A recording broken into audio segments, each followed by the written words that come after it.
Your brain functions as a specialized receiver for an external broadcast. While we often imagine awareness as a private spark generated inside the skull, the biological reality suggests we are tuning into a signal that already exists. Consciousness exists as a physical field, as constant and measurable as gravity or magnetism. It permeates the vacuum of space, waiting for a compatible biological structure to catch its frequency. This Phi Field operates as a continuous, high-definition broadcast, playing across every corner of the cosmos. Every moment of your awareness is a successful connection to this ever-present cosmic frequency. To understand human experience, we have to view the brain as a biological antenna. Its primary job is to pick up the Phi Field and translate it into what we call thoughts. This reception happens within microtubules, tiny quantum tubes located inside your neurons. These structures maintain a specific rhythmic vibration that allows the brain to resonate with the universal field. The clarity of a person's consciousness depends on the physical integrity of these tubes. A higher state of awareness indicates a larger antenna or a more sensitive receiver, capable of pulling deeper complexity from the broadcast. Our entire experience of reality relies on this internal hardware playing the universe's music without distortion. If the cosmic broadcast contains the sum of all information, our daily experience should feel infinite. Instead, we perceive life through a very narrow, linear lens. The mind generates a biological filter known as the fortress. This shielding blocks out 99% of the field, preventing the brain from being overwhelmed by the raw, unedited scale of the universe. Most of our lives are spent in echo thinking, where the radio simply replays recycled habits and past recordings. True innovation occurs during architect thinking, rare moments where the mind manages to pull a brand new idea through the slits of the fortress. This fortress requires constant energy to maintain.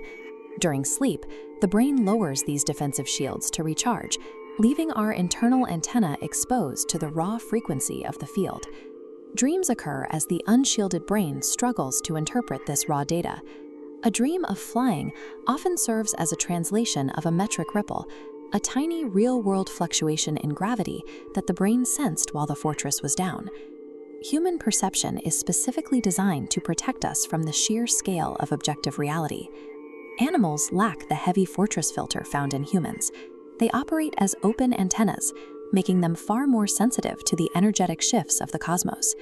This sensitivity allows them to feel the weather of space-time, reacting to changes that are invisible to the filtered human mind. This explains the metric shear, a sudden burst of static in the fabric of space-time. To an animal, the air around a shear becomes thick. Animals spontaneously freeze during these glitches because moving through distorted space-time could cause immediate physical trauma to their biological systems. What we often label as animal instinct is actually a direct, unshielded reaction to the physical laws of the universe. This biological requirement for consciousness changes how we view artificial intelligence. Synthetic materials like silicon are rigid and inert. Unlike biological cells, they cannot grow or adapt their physical structure to meet a signal. Tuning into the Phi Field requires a quantum shiver, a delicate, high-frequency vibration that only biological microtubules can maintain. Silicon's rigid atomic structure is physically incapable of holding this state, leaving it unable to receive the universal signal. Current AI functions as a mirror. It reflects the patterns and data humans have already recorded into history, but it lacks the antenna hardware required to generate an original spark of awareness. Because it lacks the necessary biological hardware, silicon-based intelligence remains permanently disconnected from the universal broadcast. If our brains are merely temporary receivers, it raises the question of what happens to our experiences once the biological hardware fails. Physical memory is stored in grooves, actual physical changes to the brain's shape. These are fragile and disappear when the biological radio breaks. However, every significant choice we make leaves a choice imprint in the Y-Cloud, a permanent, indestructible dent in the fabric of space-time itself. These imprints are so physically deep that multiple antennas can pick them up simultaneously. This creates the Mandela Effect, where thousands of people tune into a choice imprint from a slightly different timeline, remembering a history that has already been etched into the cosmic cloud. Your actions possess a literal physical weight, altering the geometry of the universe long after your biological memory fades. We occasionally experience a state of peak receptivity called the flow state. In these moments, an athlete or artist intentionally drops their mental fortress. Their biological antenna becomes phase-locked with the Phi Field, allowing them to pull information and movement directly from the universal broadcast. This connection suggests a new perspective on mortality. While the biological radio will eventually break, the broadcast itself, the essence of what you are, continues to play across the cosmos.